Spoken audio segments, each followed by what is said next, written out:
être la personne bardée de reconnaissance, la personne brillante qu'a décrite Charles-Henri, ça ne va pas du tout. Puisque de fait, Jésus, présent sous les espèces du pain, est précisément pas brillant du tout. Et que être brillant pour parler de Jésus qui n'est pas brillant pose quand même certains problèmes, si vous voulez. Voilà, donc je ne suis pas forcément le mieux disposé. D'ailleurs, le sujet ta présence eucharistique, Seigneur, et mon absence réelle, à un moment, je me suis demandé si le mieux, ce ne serait pas d'être absent, justement. Comme ça, j'aurais rempli le contrat du titre. Voilà. Mais bon, je vais quand même vous dire quelques mots. Mon propos portera uniquement sur l'adoration eucharistique. Je ne vais pas parler de la Sainte Messe, en tout cas pas directement. Et ma question portera sur le lien entre la solitude de l'adoration et la communion avec les autres. Voilà, c'est ça que je vais essayer de questionner. Alors je vais partir d'une expérience personnelle. Charles-Henri a parlé de mon baptême et du choc physique. Apparemment j'ai dû dire ça, bon, quelque part, je m'en souviens plus. Mais enfin, donc un choc physique dans le baptême, et notamment ce choc physique a eu quand même des répercussions, disons morales, intellectuelles quand même, un peu. Et c'est une des choses qui m'avait le plus marqué, qui m'avait le plus renversé, c'est que c'était vraiment la soudaine certitude de la présence réelle du Christ dans l'hostie. Et à partir de ce moment-là, j'étais stupéfait que l'on ne parlât pas de cette présence réelle partout, vous voyez, au journal de 20 heures, dans tous les livres. Parce que c'était quand même ça, l'événement, l'actualité la plus grande. Vous voyez, Dieu qui est acte pur et qui est là, substantiellement, c'était ça. Et on n'en parlait pas. Donc, toute la littérature que j'avais aimée devenait fade, voire aveugle, parce qu'elle ne parlait pas de l'Eucharistie, parce qu'elle ne parlait pas de la présence réelle. À partir de là, d'ailleurs, j'ai vendu une grande partie de mes livres. Je crois que je les ai laissés à un bouquiniste, d'ailleurs, je ne voulais même pas les vendre. Et puis, j'étais vraiment obsédé de cette présence eucharistique. Autrement dit, c'est beau en soi, hein, mais j'avais, on pourrait dire, la fougue un peu aveugle des convertis. Et je pouvais glisser dans une certaine forme de fondamentalisme. Parce que vous voyez, si vous vous détournez de tout discours qui n'est pas conscient ou qui ne parle pas de la présence réelle de Dieu, c'est quand même, ça limite quand même le champ de vos rencontres et de vos admirations. Bon.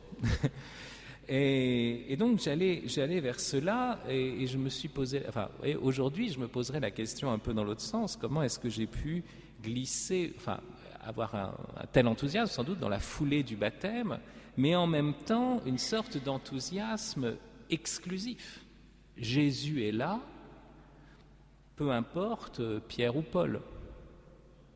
Jésus est présent substantiellement, physiquement, il est là, donc c'est là qu'on doit être et pas ailleurs.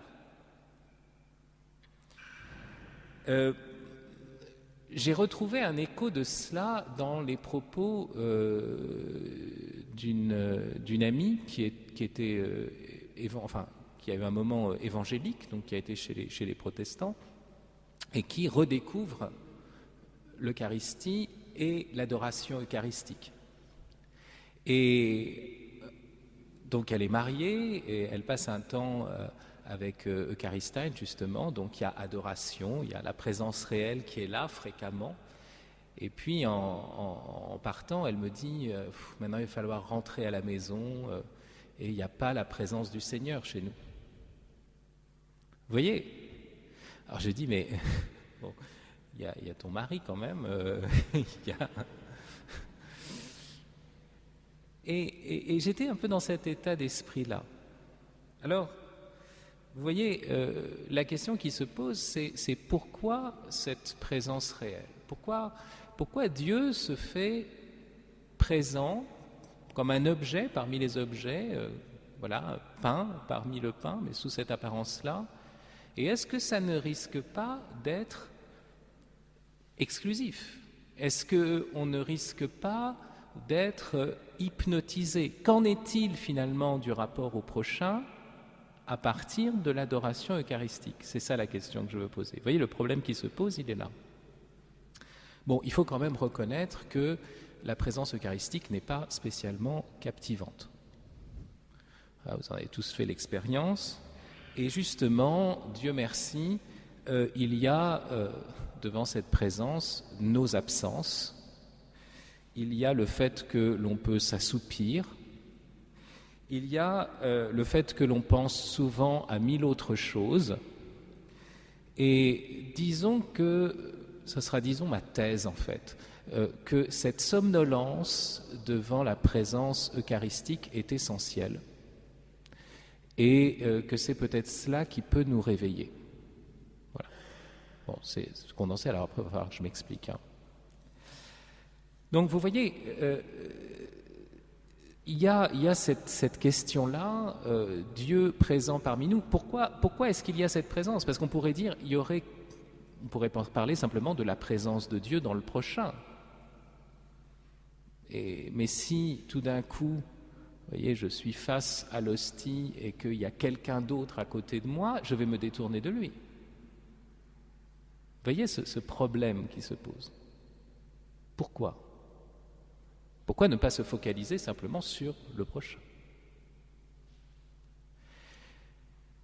L'autre motivation de cette réflexion, c'est que même si, vous voyez, je vais commencer par une posture un peu critique, parce que c'est comme ça que procèdent les philosophes, pour essayer de mieux penser les choses, c'est de dire quand même qu'il y a quelque chose qui est à peu près le contraire de la présence eucharistique et de l'adoration eucharistique, qui lui ressemble beaucoup, mais qui est le contraire.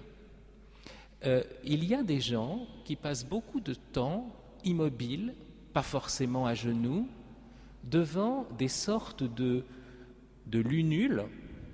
Alors j'explique, lunule, je dis ça, c'est un vocabulaire pour les nuls. Que veut dire lunule? Vous savez que la lunule, c'est la partie en verre, vous voyez, dans laquelle on met le pain consacré, et puis on le met dans l'ostensoir. Bon. Eh bien, nous avons beaucoup d'objets en verre de ce genre. Par exemple, un téléphone portable. Ça ressemble beaucoup. Bon, généralement, c'est des formes contraires. C'est pas des ronds, c'est des rectangles. Mais c'est assez intéressant. Ou alors, vous avez des écrans d'ordinateur, des écrans de télévision.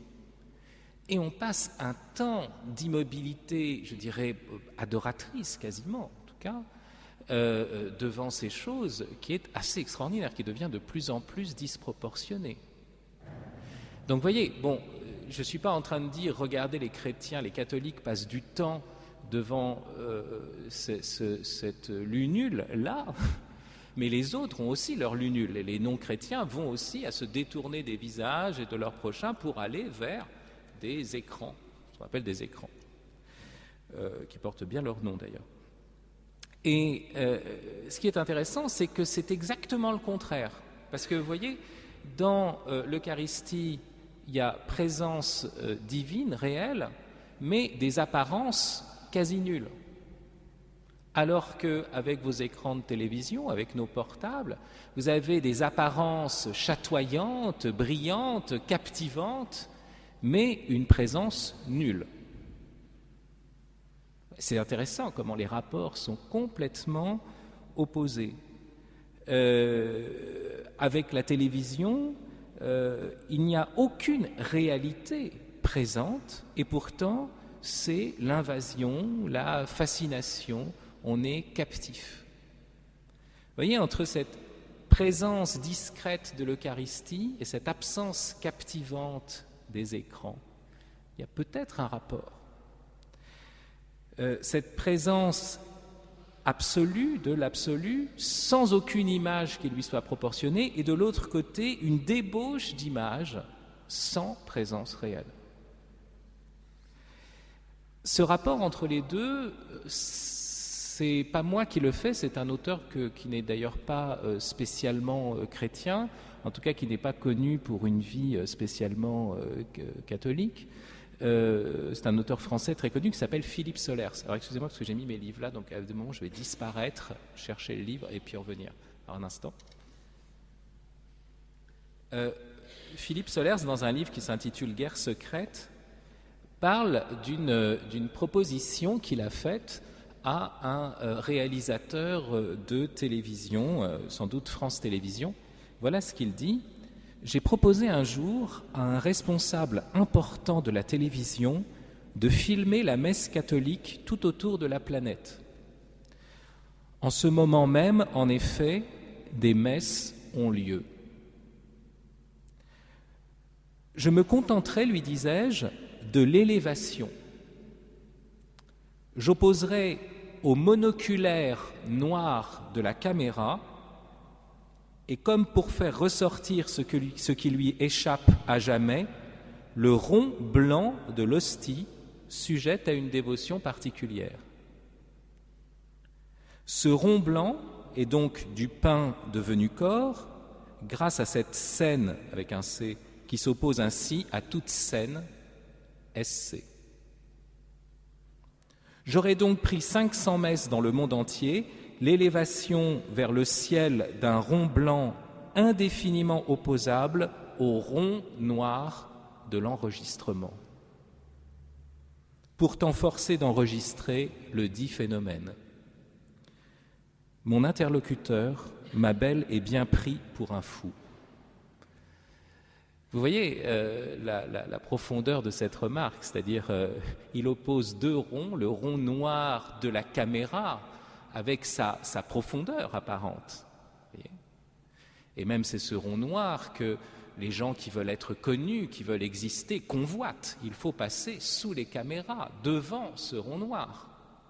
Et en face, le rond blanc, opaque, de l'Eucharistie. Et pousser la caméra à filmer l'Eucharistie, c'est la pousser à filmer ce qui lui échappe à jamais. C'est très intéressant. Vous voyez ?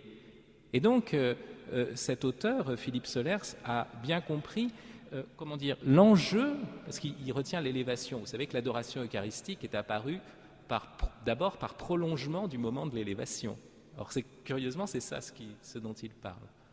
Eh bien, il dit, voilà, il faudrait filmer cela, et c'est ça qui serait la vraie résistance à la société du spectacle. L'Eucharistie, c'est l'anti-spectacle. L'enjeu, c'est précisément de mettre en avant cette intermédiaire de présence contre l'instrument du spectacle qu'est la caméra.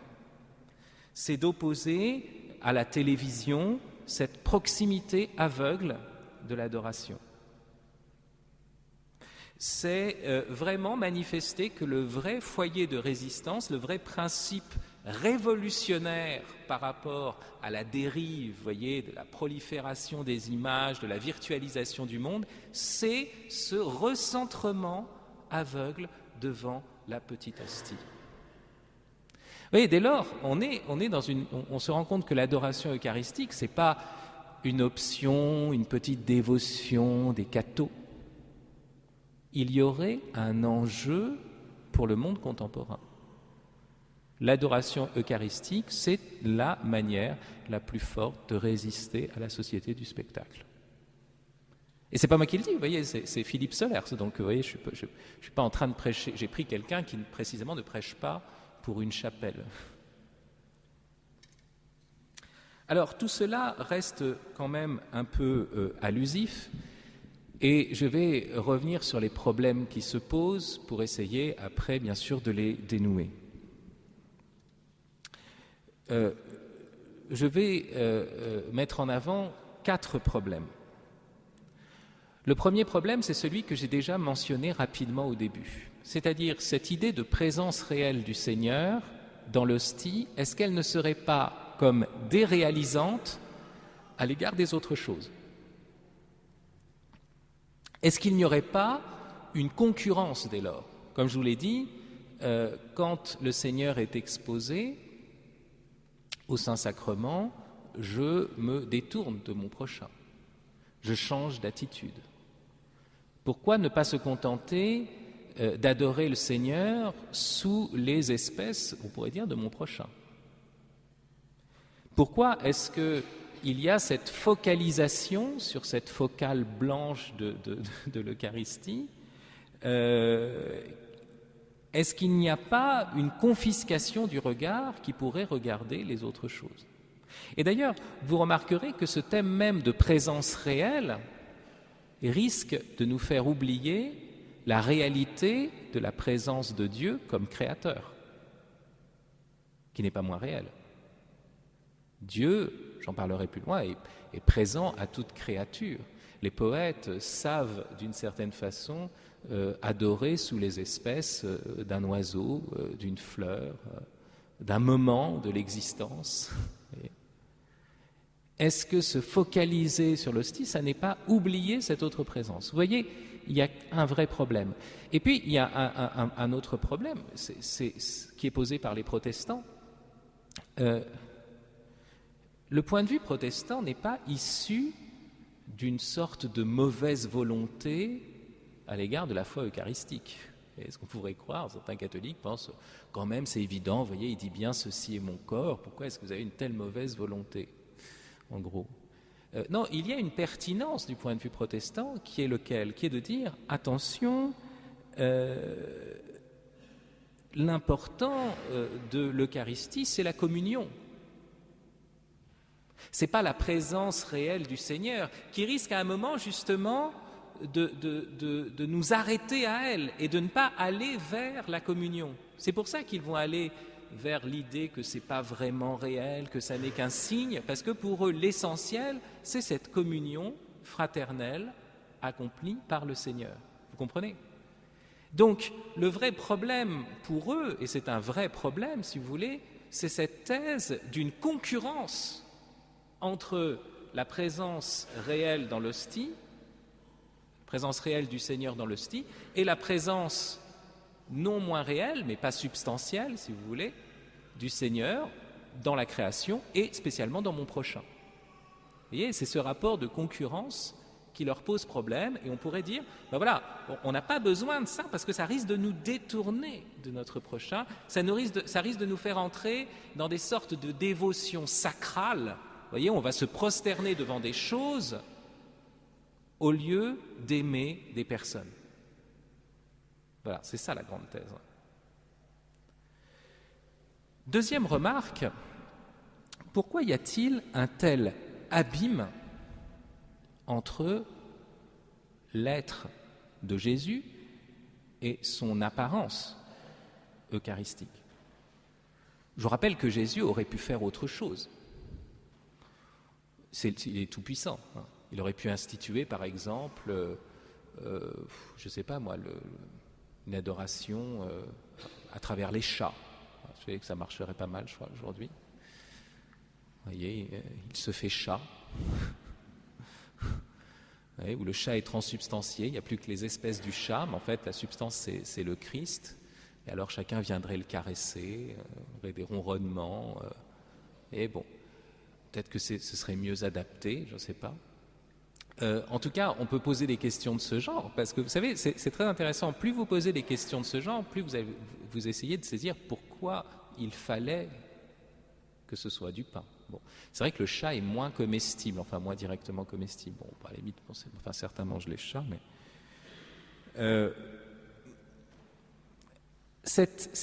quand il y a opposition entre l'être et le paraître, comment ça s'appelle? Quand vous paraissez autre chose que ce que vous êtes. Ça s'appelle un mensonge.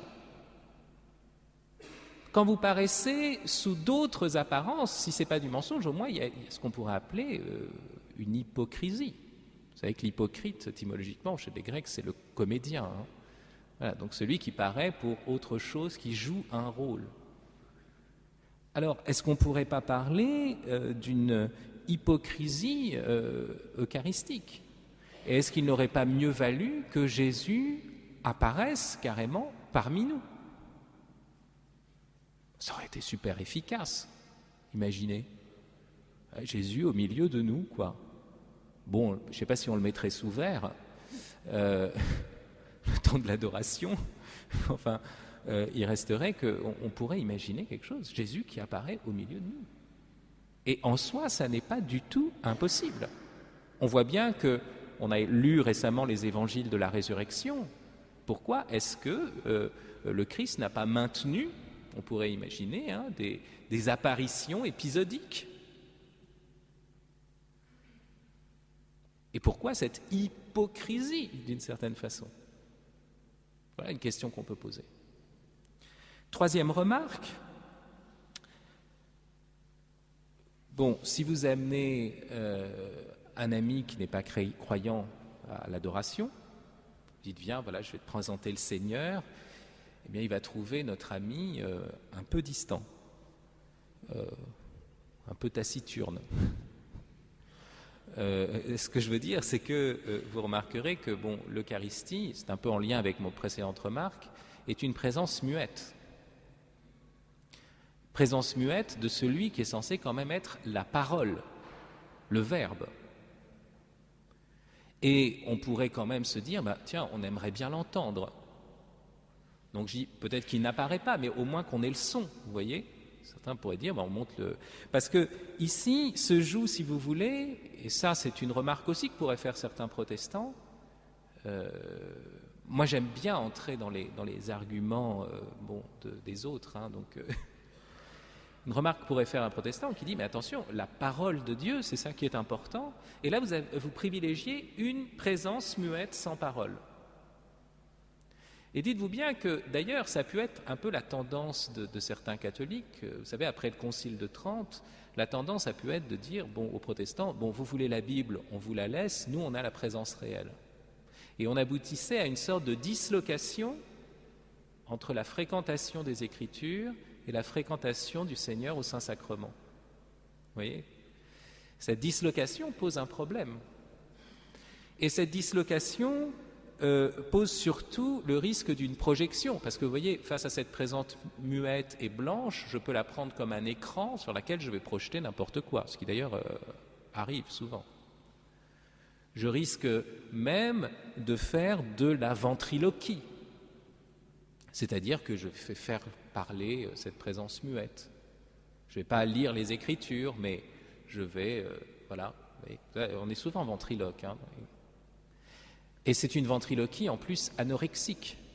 Parce que même quand vous êtes face à du pain, normalement vous le mangez. Et là vous le contemplez. C'est quand même assez bizarre comme situation, vous voyez. Vous mettez ce pain à distance et vous le contemplez. Vous voyez donc cette dislocation entre présence et parole, est-ce que cela ne pose pas un problème à propos de celui qui est le Verbe fait chair? Et est-ce qu'on ne risque pas de passer à côté des Écritures saintes? Dernière remarque aussi, pourquoi ce temps perdu? On pourrait faire autre chose, vous voyez, toutes les actions caritatives qu'on pourrait faire, vous voyez, si on employait ce temps au service du prochain, au service des pauvres. Vous faites de l'adoration eucharistique nocturne, mais vous pourriez aider les pauvres dans la rue. Bon, c'est vrai qu'à Fribourg, ils ne sont pas très nombreux. À Paris, ça pose d'autres problèmes. En tout cas, vous avez immédiatement cette présence-là. Vous sortez de chez vous, c'est pas difficile à rencontrer. Vous voyez, pourquoi ce temps perdu et pourquoi ces stations longues et ennuyeuses? Parce que c'est ennuyeux, hein, faut pas. On va pas faire semblant quand même. Des moments où on traverse, il peut y avoir des moments de tunnel d'ennui. De sentiment de vide, on appelle ça mystiquement la sécheresse. Sécheresse complète. Pourquoi? Il y a des choses qui sont de l'ordre de la charité et qui sont beaucoup plus trépidantes. Donc c'est peut-être vers ça qu'on devrait aller, c'est vers ça qu'on est entraîné, je dirais presque naturellement. Donc voilà les 4 problèmes que je voulais mettre en avant pour mieux mettre en relief, si vous voulez, le mystère de l'adoration eucharistique. Je ferai 3 remarques en transition à ce que je viens de dire.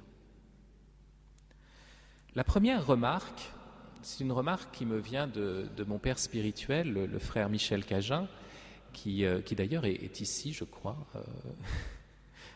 exceptionnellement, c'est un moine de Solesmes, mais je crois qu'il est à Fribourg ces jours. Et le frère Michel Cagin, qui est un spécialiste de théologie sacramentaire et puis un très grand connaisseur de la pensée du cardinal Journet, puisqu'il vient ici pour s'occuper des archives du cardinal, m'a dit un jour cette chose-là, donc il y a longtemps, hein, il y a près de 15 ans, quoi, 12 ans, mais ça m'est resté toujours. Il m'a dit, le Christ n'a pas institué l'Eucharistie pour l'adoration. Et cependant, elle est adorable. Vous voyez, c'est très important cette remarque. Il est évident que quand le Christ institue l'Eucharistie, il ne dit pas « arrêtez-vous et contemplez ». Il dit « prenez et mangez ». D'ailleurs, il y aurait toute une réflexion à avoir. Aujourd'hui, vous savez, le mot « prendre », on dit « ah, il prend, il faut laisser, il faut donner, il ne faut pas prendre ». Mais le Christ nous commande de prendre ici. C'est incroyable. Comme si il avait de l'indulgence pour notre voracité, pour notre rapacité. Prenez et mangez-en tous, d'ailleurs. Vous voyez, donc c'est la mendication qui est visée au moment de l'institution de l'Eucharistie, et deuxième chose, la communion qui passe par ce pain que nous partageons et nous devenons corps du Christ. Vous savez, je vous rappelle que quand on nous présente le corps du Christ, ça veut dire 2 choses. Au moment de la communion, le corps du Christ, ça veut dire d'abord, vous dites Amen, pourquoi ?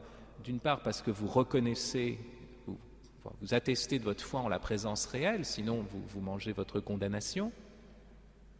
Et puis la deuxième chose, ça veut dire aussi, est-ce que tu veux devenir membre du corps du Christ ? Il ne faut jamais oublier cette deuxième chose. Dire qu'au moment où on communie, celui qui est dans notre bouche, c'est aussi celui qui est dans la bouche de notre voisin, qui a une sale gueule, qu'on déteste, tout ce que vous voulez. Et puis tout d'un coup, donc c'est comme si on faisait un baiser sur la bouche de notre voisin. C'est comme si on partageait exactement la même vie, comme si c'est le même sang surnaturel qui coule en nous, de l'un à l'autre. Donc la finalité, c'est de former le corps du Christ. Non pas de le contempler extérieurement, mais de le former entre nous comme membres du corps mystique du Christ. Donc, il ne faut jamais oublier que même s'il y a une place pour l'adoration eucharistique, cette adoration eucharistique ne peut pas être en concurrence avec la communion fraternelle, puisqu'elle existe en lien, l'Eucharistie a été instituée en vue de cette communion. Donc il va falloir penser une articulation entre les deux, et non pas une concurrence. La deuxième chose, qui est la plus étonnante, peut-être, c'est que Jésus a institué l'Eucharistie alors qu'il était lui-même présent au milieu de ses disciples. Il parle de cet ardent désir qu'il a de manger cette Pâque avec ses disciples. C'est une chose quand même assez étrange, parce que, vous voyez, on pourrait dire Jésus est présent là, et puis ça suffit. Ça suffit. On peut imaginer que, et certains disent ça, vous savez, ils disent, une fois que Jésus est au ciel, l'Eucharistie est là pour perpétuer la présence du Christ au milieu de nous. C'est vrai, d'une certaine façon. Mais si on y réfléchit bien, il ne l'institue pas pour perpétuer sa présence. Si l'enjeu n'était que perpétuer sa présence, l'Eucharistie aurait pu être instituée, ou du moins promulguée, si j'ose dire, après l'Ascension, au moment de la Pentecôte. Vous comprenez ? C'est comme si la présence physique, sensible du Christ, pas encore en gloire, était d'une certaine façon inférieure à sa présence eucharistique. Que sa présence eucharistique devait nous faire plus de bien que le simple fait qu'il soit là. Vous voyez, c'est la question que j'avais posée, c'est et si, pourquoi est-ce qu'il n'apparaît pas au milieu de nous, etc. Mais apparemment, c'est mieux puisqu'il le fait alors même qu'il est au milieu de ses disciples. Et quand Marie-Madeleine le voit ressusciter, il lui dit « Ne me retiens pas, ne me touche pas, ou cesse de me tenir », enfin, selon la manière que vous voulez traduire ce passage. Comme s'il lui disait « Attention, ma simple présence sensible comme ça, comme homme parmi les hommes, apparaissant comme homme parmi les hommes, c'est pas ce qu'il y a de mieux. » Et d'ailleurs, il a une phrase qui lui dit va dire à mes frères. C'est très beau parce que, vous voyez, il dit ne me retiens pas parce que si je suis au milieu de vous sous mes apparences d'homme, tu risques d'être fasciné, de t'accrocher à moi, alors qu'il lui dit désormais tu vas me trouver parmi mes frères. La phrase qu'on traduit souvent d'ailleurs, va trouver mes frères. C'est extraordinaire parce que cette traduction qui est pas tout à fait exacte, mais elle a ça de bon, qui dit cesse de me tenir, c'est-à-dire tu crois avoir trouvé en me tenant, parce qu'elle cherchait le corps de Jésus, et il lui dit va trouver mes frères. C'est-à-dire qu'en fait, tu vas me trouver en allant dire à mes frères. Tu vas me trouver dans l'évangélisation, dans la charité fraternelle.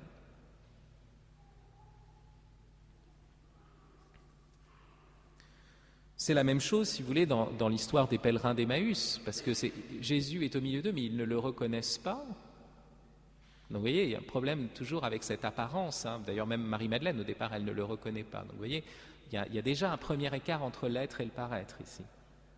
Hypocrisie de Jésus, vous voyez cette question.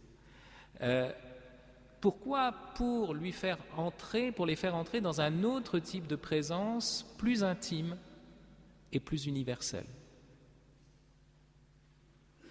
Et les pèlerins d'Emmaüs le reconnaissent au moment de la fraction du pain quand il disparaît.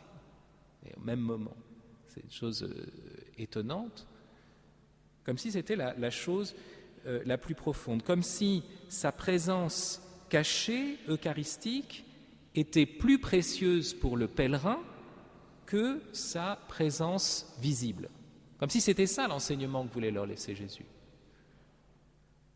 Sa présence eucharistique, attention, avec les Écritures, puisqu'il leur commente les Écritures. Donc vous voyez, quand le ressuscité est là, souvent les disciples veulent s'accrocher à lui, et lui les tient à distance et leur laisse quoi ? Les Écritures et l'Eucharistie. C'est ça qui nous vaut le mieux, plutôt que la présence visible de Jésus. Alors pourquoi ? Mais en tout cas, c'est ça la troisième et dernière remarque,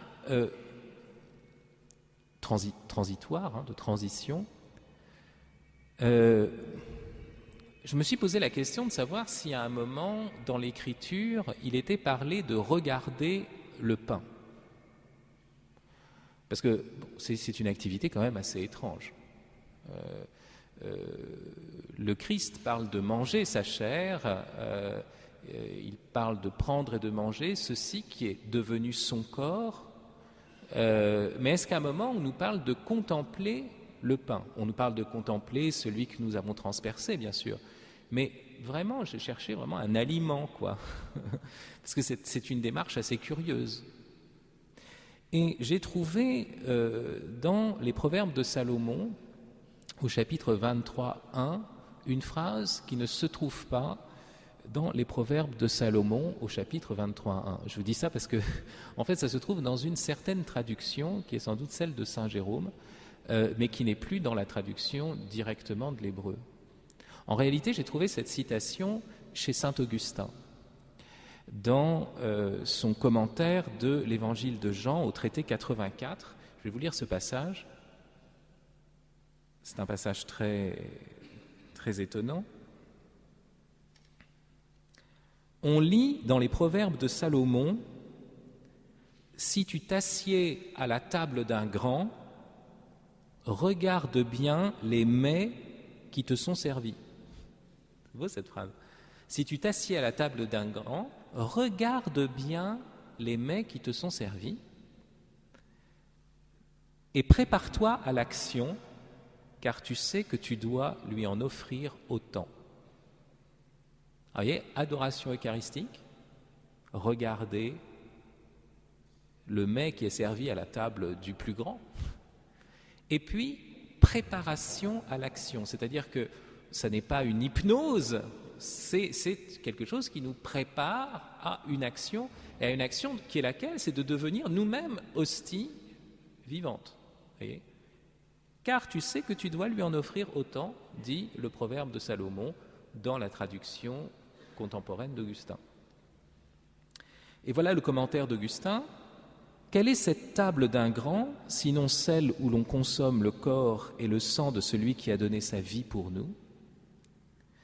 Qu'est-ce que s'y asseoir, sinon y prendre place humblement? Qu'est-ce que bien regarder les mets qui te sont servis, sinon prendre conscience d'une si grande grâce? Vous voyez l'enjeu, l'adoration eucharistique. Prendre conscience d'une si grande grâce. Qu'est-ce que te préparer à l'action parce que tu dois lui en offrir autant, sinon ce que j'ai déjà dit, que nous devons donner notre vie pour nos frères, comme le Christ a donné sa vie pour nous. Vous voyez, c'est magnifique, tout est là. Tout est là, dans ce texte. Et pourtant, à l'époque d'Augustin, il n'y avait pas d'adoration eucharistique. Je veux dire formelle, comme temps séparé de la messe, si j'ose dire. Vous savez que c'est une pratique tardive, c'est un des désenveloppements, on pourrait dire, du dogme de la présence réelle. Et qui d'ailleurs n'a été possible, en fait, qu'à partir du XIIIe siècle, à partir du moment où le magistère de l'Église, notamment avec Innocent III, emploie le terme transsubstantiation, qui dit, attention, ça n'est pas une présence symbolique, ça n'est pas une présence, c'est vraiment la substance même du Christ avec son humanité et sa divinité qui est là. Et donc à ce moment-là, il y a une sorte de réalisme, d'objectivité de la présence du Christ dans l'hostie. Je ne dis pas de Jésus hostie ou de Jésus Eucharistie. C'est une expression qui est très commode, mais elle risque de nous faire oublier une chose, c'est que c'est le même Jésus que le Jésus historique. Il n'y a pas un Jésus historique, celui qui est avec ses apôtres, celui qui est au ciel, et Jésus hostie. C'est Jésus, c'est le même. Vous voyez, ça qui est stupéfiant, c'est pas un autre. C'est le même sous d'autres apparences, des apparences empruntées, si j'ose dire, mais c'est le même. Et donc, vous voyez, il a fallu qu'il y ait ce réalisme, cette radicalité dans le sens de la présence de Jésus pour que puisse se déployer l'adoration eucharistique. Et donc on verra des premières choses au XIIIe, XIVe siècle, mais enfin ça sera très erratique, ça disparaîtra autour du XVe siècle, ça reviendra un peu au XVIe, puis vraiment la grande dévotion se déploie à partir du XVIIIe siècle, et notamment avec les Rédemptoristes et saint Alphonse de Liguori qui vont pratiquer les fameuses 40 heures. Donc voilà les remarques que je voulais vous faire de transition. La première remarque, c'était, vous vous souvenez, il faut articuler adoration et communion, que c'est pas, on ne peut pas les séparer. La deuxième, c'était que finalement cette présence eucharistique ne peut pas être considérée comme moindre que la présence sensible de Jésus lorsqu'il était sur la terre, puisqu'il l'institue pour ses disciples alors qu'il est sur la terre. Et donc que ce mode d'apparition, de communication, est donc le meilleur pour nous, qu'on ne peut pas regretter ou avoir la nostalgie de ne pas voir Jésus. Ouais, c'est la deuxième chose. Alors on va essayer de comprendre en quoi. Hein. Et puis la troisième chose, c'est que il y a une référence, comme ça, scripturaire. En tout cas, il y a quelque chose chez Augustin, alors même qu'Augustin n'est pas un penseur ni un défenseur de l'adoration eucharistique au sens formel, qui est de dire, voilà, regarde ce qui t'est servi à la table d'un grand et prépare-toi à l'action, c'est-à-dire que vraiment, il s'agit ici de prendre conscience de l'offrande pour que nous puissions à notre tour nous offrir.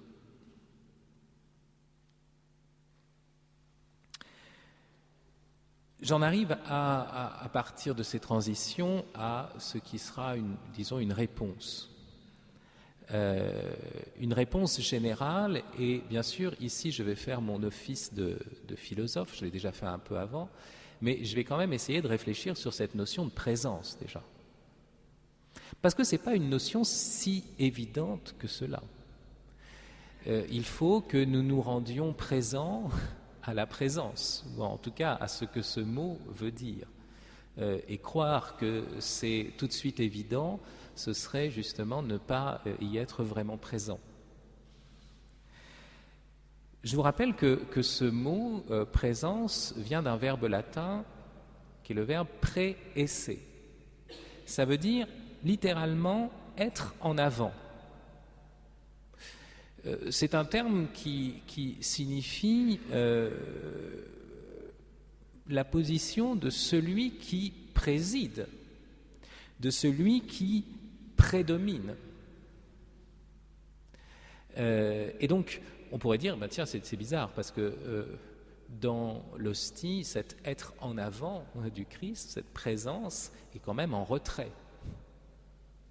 Cependant, il y a quelque chose qui est en commun avec celui qui est en avant, qui préside ou qui prédomine, c'est que justement, face à la présence eucharistique, je suis dépassé. Je suis face à un mystère.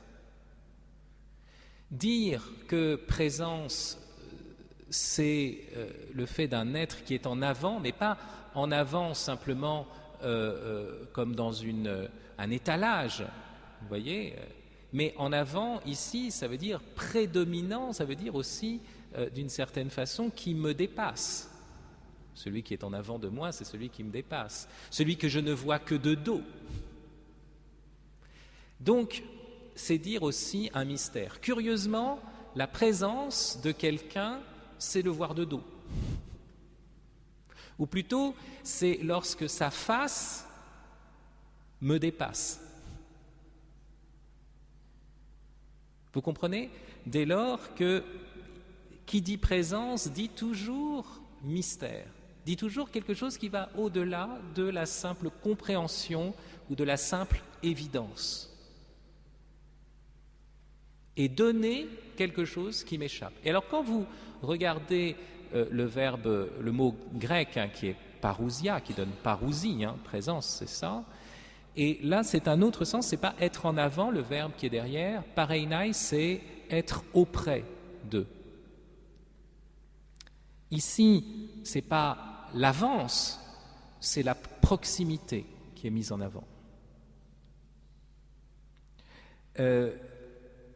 Ici, on pourrait dire la proximité de Jésus, quand même, dans l'hostie, c'est une proximité lointaine, parce que c'est sous des apparences étrangères. Mais si vous réfléchissez bien, toute proximité ouvre sur du lointain. Toute proximité, comme dirait un de mes maîtres, Jean-Louis Chrétien, à qui je dois beaucoup, bien sûr, dans la pensée de ces choses-là, toute proximité est toujours proximité de l'insaisissable. Vous voyez que, en réalité, la présence n'est pas absolument le contraire de l'absence, ni la proximité absolument le contraire de l'éloignement. Il y a un lien entre les deux, un entrelac de l'un et de l'autre. Quand une personne est présente devant vous, et que tout d'un coup vous percevez non pas son étiquette, son masque, mais simplement sa présence, c'est précisément quelque chose qui vous échappe. Vous faites le constat qu'il y a un mystère de son être, un mystère de sa présence. Vous voyez ? La présence, c'est dans le visible l'épiphanie de quelque chose d'invisible. La présence, c'est le fait qu'est donné à vous quelque chose qui, en même temps, se retire ou échappe. Et pas qui se retire parce qu'il y aurait de la cachotterie, parce que vous voyez, on est présent, c'est en avant, mais qui se retire parce qu'il y a un mystère vraiment qui dépasse. Donc, vous remarquerez que l'Eucharistie ne fait que radicaliser l'économie ordinaire de la présence. Vous comprenez ? C'est pas le fait que ce qui est présent dépasse les apparences, c'est le cas de toute présence. Vous voyez ? On pourrait presque dire toute présence est incompréhensible et presque toute présence a un horizon eucharistique.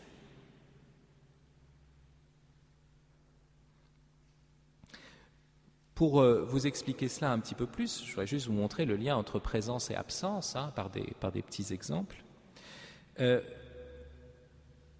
Si vous prenez, par exemple, moi, donc je vais voir de mon point de vue et puis du point de vue d'autrui, ce n'est pas la même chose de parler de ma présence aux choses ou aux autres et puis la présence des autres à mes yeux. Vous voyez, c'est pas tout à fait la même chose, même s'il y a un lien entre les deux, parce qu'il faut que je sois présent à cette présence des autres.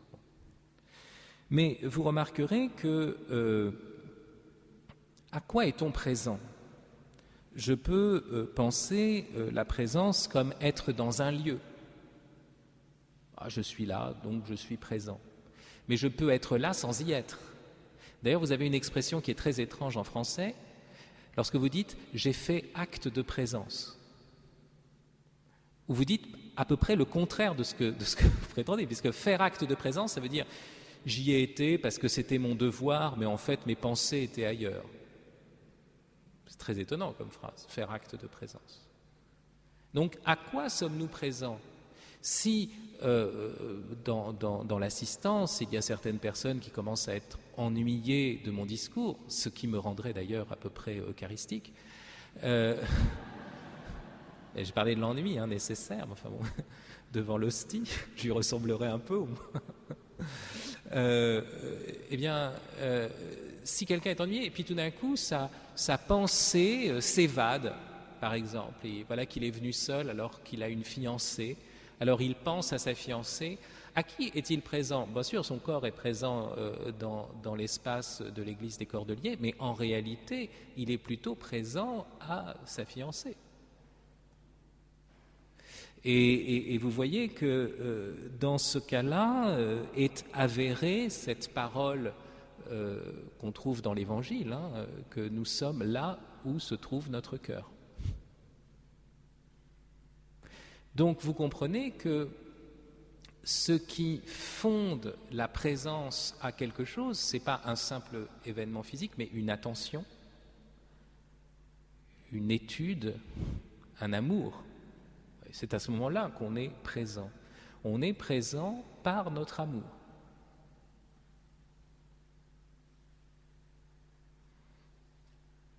Or, vous remarquerez que dire « je suis présent par mon amour », c'est dire « je suis présent par quelque chose qu'on ne peut pas voir », ou si dire aussi « je suis là où est mon cœur », mais mon cœur, vous voyez, c'est précisément ce qui est un mystère pour moi aussi, ce que je ne sonde pas.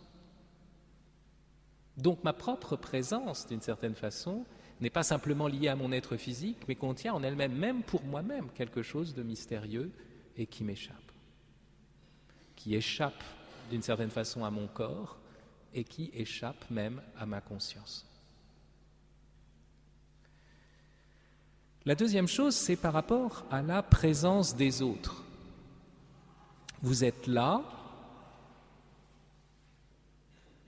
vous faites l'appel, par exemple, un professeur fait l'appel, et alors l'élève dit « présent ». Est-il présent à ce que vous allez dire ensuite pendant votre cours ? Rien n'est moins sûr.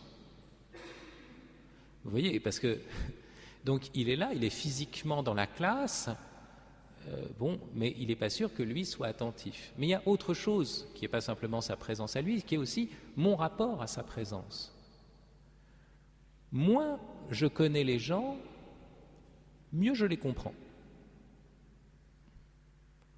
Plus je connais quelqu'un, moins je le comprends. C'est pour ça que je pourrais dire, comme le dit Rémi Brague, eh bien maintenant ça fait bientôt 12 ans, 13 ans, je ne sais plus, que ma femme et moi, nous ne nous comprenons pas. Voilà.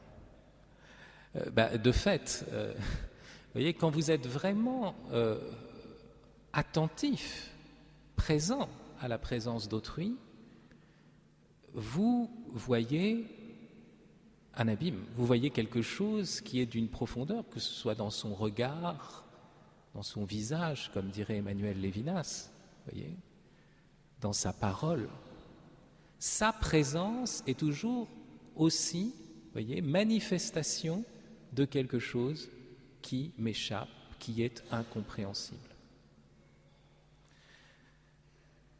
Cela est vrai, alors vous voyez, de mon côté, je vais reprendre des paroles, vous savez, de Lévinas. Vous savez, dans l'amour, par exemple, on veut que l'autre soit encore plus présent, alors même qu'il est là. Mais plus il est présent, plus en même temps, on sent que quelque chose échappe, qu'on ne peut pas le saisir, qu'on ne peut pas le tenir. Et c'est cela, d'ailleurs, qui fait ce qu'on pourrait appeler l'économie de la caresse. La caresse étant d'ailleurs, si vous voulez, l'acte le plus essentiel de la main. Parce que la main humaine, à la différence de l'organe de préhension des autres animaux, a ce vide intérieur, ce creux intérieur qui est d'abord le signe de sa réceptivité. Notre main est faite pour recevoir, non pas pour prendre. D'ailleurs, vous remarquerez que le prenez du Christ, dans le propos de l'ordre eucharistique, nous le concevons forcément comme un recevoir. C'est pour ça que nous ne nous servons pas dans le ciboire ou la patène, mais que nous recevons l'hostie dans nos mains ouvertes. Et cet acte de réceptivité, c'est l'acte le plus profond de la main. La main peut tout accueillir, tout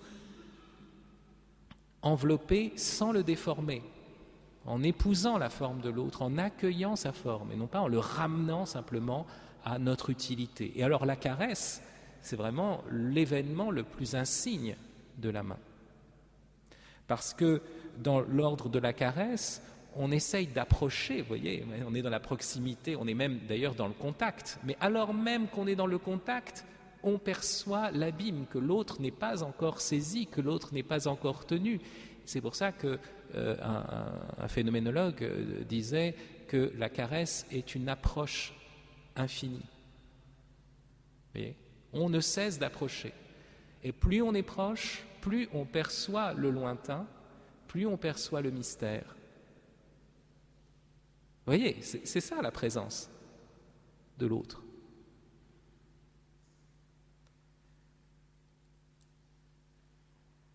Donc,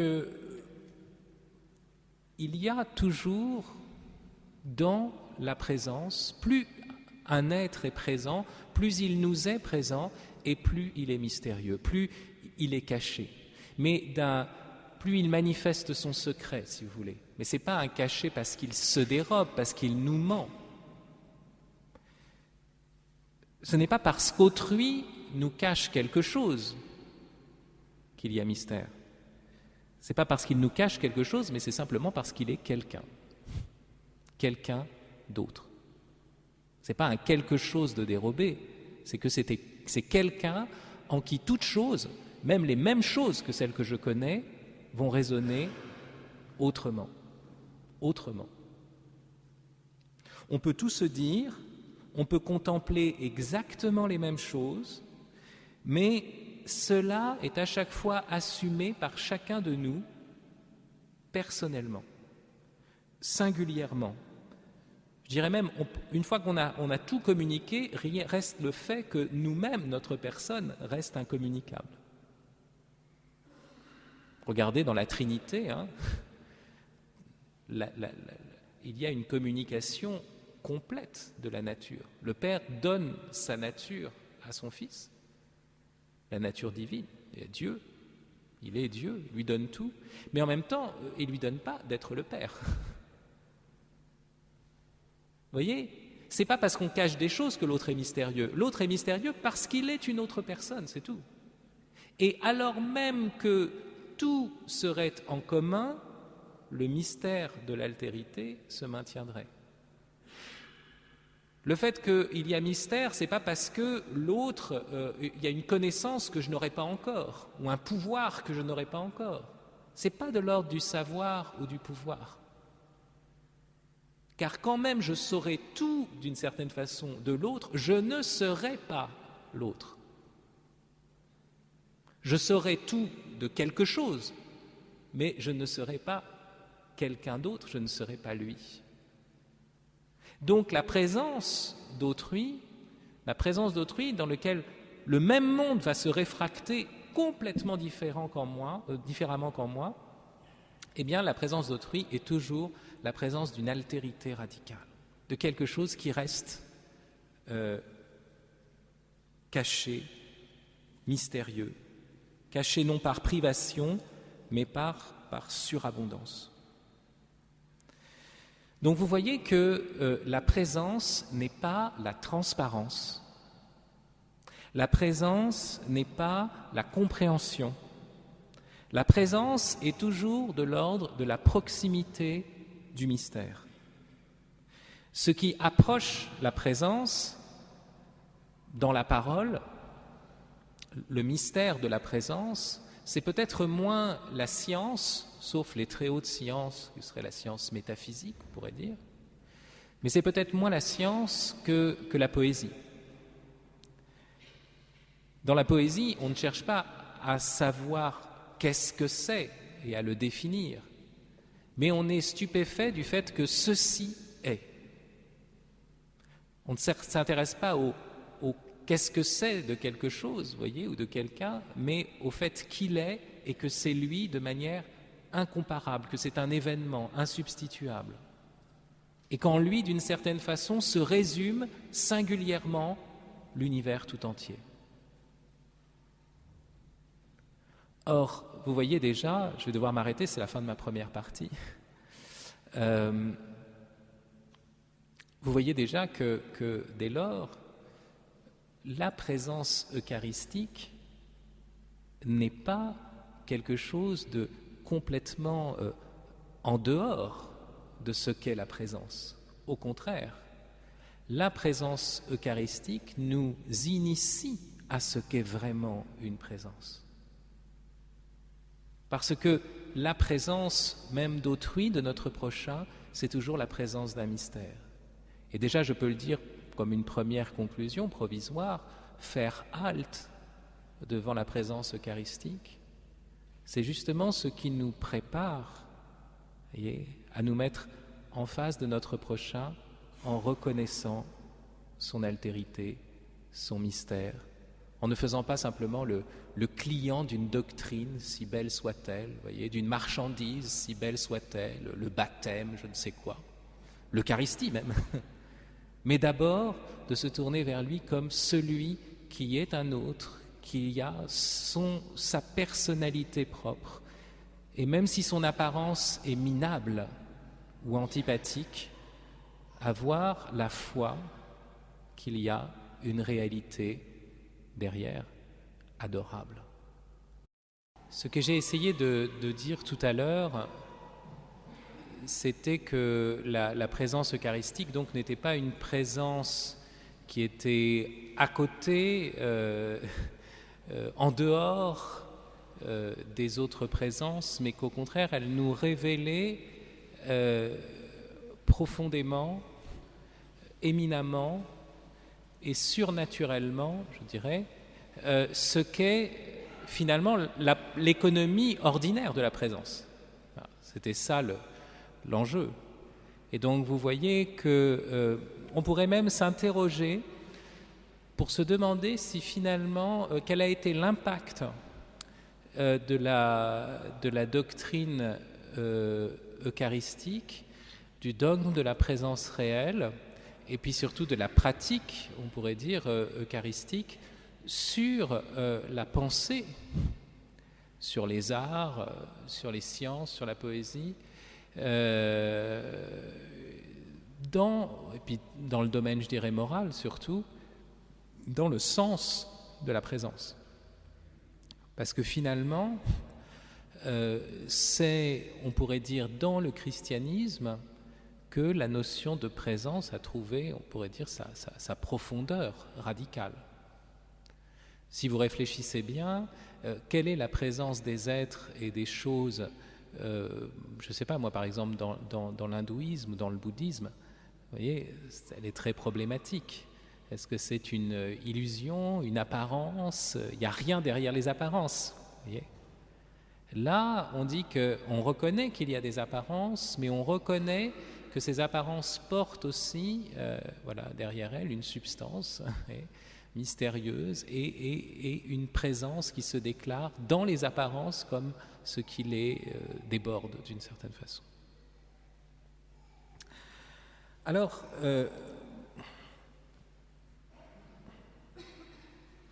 vous avais dit d'ailleurs que on n'est pas dans le domaine du qu'est-ce que c'est, simplement, on ne répond pas à un qu'est-ce que c'est dans le rapport de présence, voyez. C'est pour ça que ce n'est pas une compréhension, mais on perçoit le mystère d'existence. Et ça m'a fait penser à une chose, vous savez, quand vous posez la question qu'est-ce que c'est, vous ne pensez pas tout de suite au pain, dans la langue française. Mais quand vous regardez la Bible, il y a un pain qui s'appelle qu'est-ce que c'est ? Puisque c'est le nom même de la manne. Vous voyez, manou en hébreu, ça veut dire qu'est-ce que c'est. Donc vous avez un pain qui est là, mais un pain à propos duquel vous ne savez plus ce que c'est. Mais il est là, il est présent. Donc c'est la présence de ce qui déborde le ce que c'est, une présence qui déborde, on pourrait dire, l'essence de cette chose, l'apparence en tout cas de cette chose. Et donc, vous voyez, déjà dans la manne, on entend déjà ce mystère. C'est normal, c'est une préfiguration. Alors, dans cette seconde partie de ma réponse, je vais d'abord évoquer la question de la présence eucharistique. Je crois que j'ai oublié la montre dans mon manteau. Si jamais, Violaine, tu pouvais me l'apporter. Merci. Non, c'est pour être sûr de... En plus, c'est la montre d'Olivier, donc bon. Vous voyez comme on doit être présents les uns aux autres. Je vous rappelle qu'il ne faudrait pas... Bon, je vais faire un petit cours un peu de théologie, bref, mais... Il ne faudrait pas que la notion de présence réelle nous fasse oublier la réalité d'autres présences de Dieu, d'autres modalités de la présence de Dieu. Ce que j'avais dit au départ, et donc tout l'enjeu, c'est de comprendre cette articulation des différents modes de présence de Dieu. Quand on dit réel, c'est par opposition à une présence qu'on pourrait appeler symbolique ou figurale. Mais l'Église, le magistère de l'Église dit toujours que Dieu est sous ce sacrement, enfin Jésus est sous ce sacrement présent vraiment, réellement et substantiellement. C'est les trois adverbes qui sont employés, donc on pourrait dire présence vraie, présence réelle, c'est celle-ci qui l'a emporté, et puis présence substantielle. Bon, c'est-à-dire c'est lui. Voilà, c'est pas Jésus hostie à côté de Jésus historique, non, c'est le même Jésus qui est là, sur un mode qui est justement par mode de substance, très, très mystérieux, c'est-à-dire qu'il est là, mais en même temps, il n'est pas contenu dans le lieu où il est.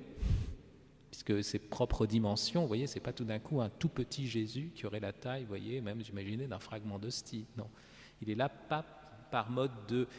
C'est pas simplement local, si vous voulez. C'est ça qui est très curieux. Et d'une certaine façon, on a déjà vu comment la présence d'autrui échappait déjà à la question du lieu, puisqu'on peut être là en étant absent, comme on peut être radicalement présent tout en étant justement pas contenu simplement dans le lieu. Le corps qui est devant moi, le visage qui est devant moi, je vois bien que d'une certaine façon, il déborde le lieu dans lequel la figure ou la face se trouve. Vous voyez, le regard ouvre une sorte d'infini derrière nous.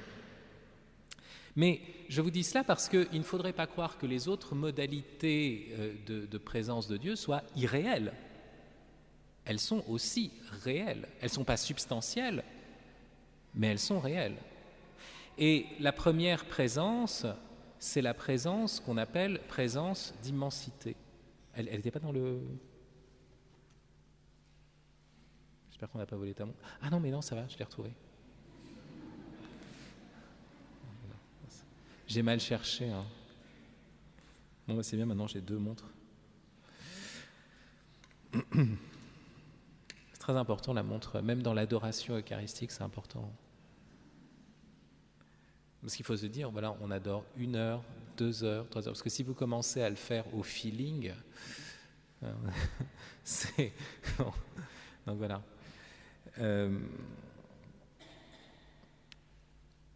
D'abord, il y a la présence d'immensité, présence de création. Le Créateur est présent à sa créature, quelle qu'elle soit. Et c'est une présence qui est une présence immédiate. C'est ça qui est fou. Parce que Dieu n'emploie pas un intermédiaire, puisque tous les intermédiaires sont créés par lui aussi. Donc il est là.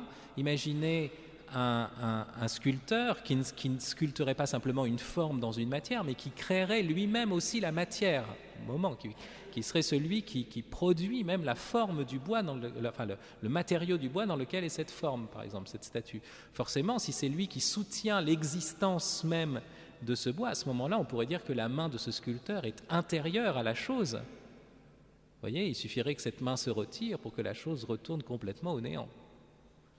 Donc Dieu est présent à tous les êtres, même une pâquerette, même une fourmi, vous voyez, de ce mode-là. Hein, et il y a une présence de Dieu dans toutes les créatures. Mais cette présence intime est une présence qu'on peut appeler transcendante. C'est-à-dire qu'il y a un abîme infini entre la créature et le Créateur, entre l'être de la créature et l'être du Créateur. Dieu, lui, est intime, mais avec cet abîme entre, vous voyez, cet artisan infini et cette chose qui est complètement finie. Donc, qui lui est présent parce qu'il la soutient dans l'être, mais il y a un abîme, on pourrait dire, quasi infranchissable, du côté de la créature. D'accord ?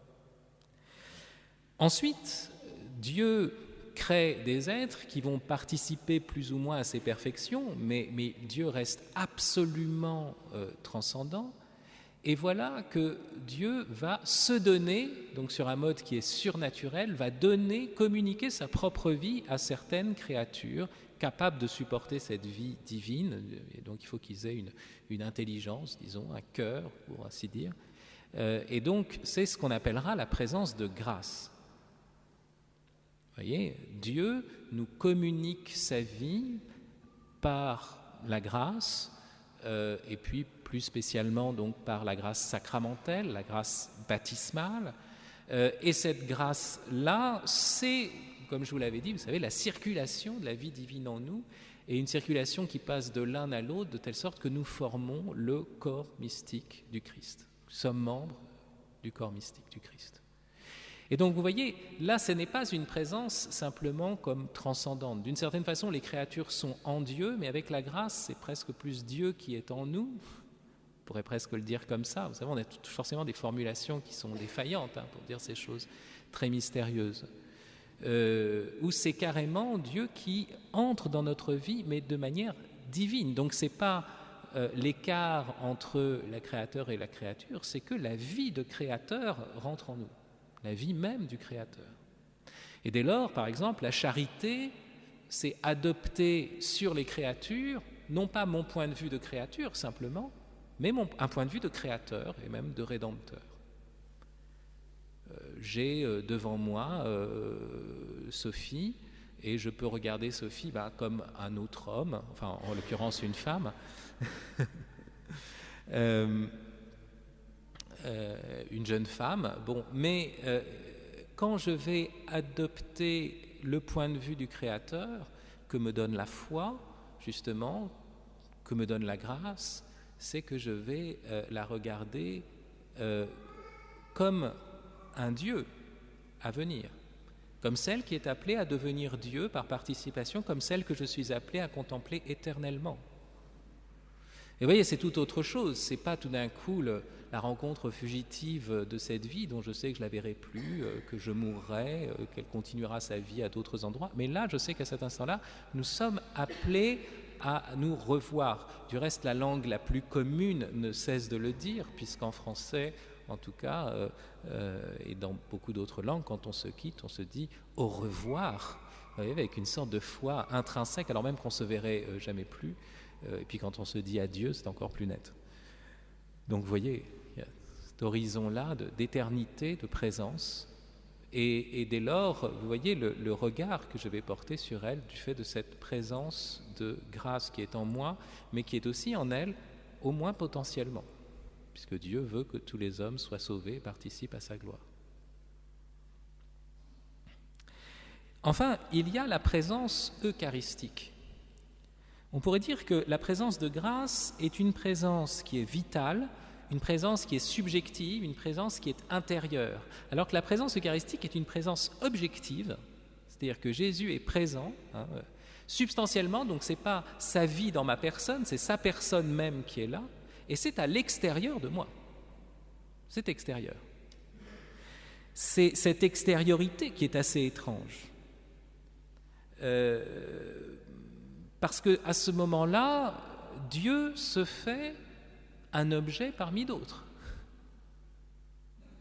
Vous avez une phrase de Pascal qui est très belle, qui dit « Comme Jésus est demeuré inconnu parmi les hommes, ainsi sa vérité demeure parmi les opinions communes, sans différence à l'extérieur. » Bon, la thèse de Pascal ici, ce n'est pas celle qui nous intéresse, on retourne un peu ce propos de Pascal. Lui, ce qu'il veut dire, c'est que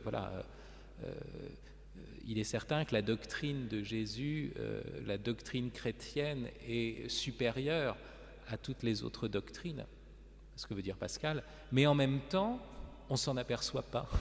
Il dit, c'est comme Jésus au milieu des hommes, et il ajoute, ainsi l'Eucharistie parmi le pain commun. Rien ne différencie, vous voyez, une hostie consacrée d'une hostie non consacrée du point de vue des apparences. On ne peut pas avoir, vous allez au microscope, rien ne change. Donc, si vous voulez, il y a de l'inconnu. Et quand Jésus est venu parmi les hommes, il s'est fait inconnu.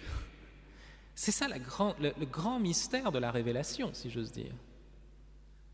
On n'y pense pas assez, mais c'est quand même une question qu'on devrait se poser.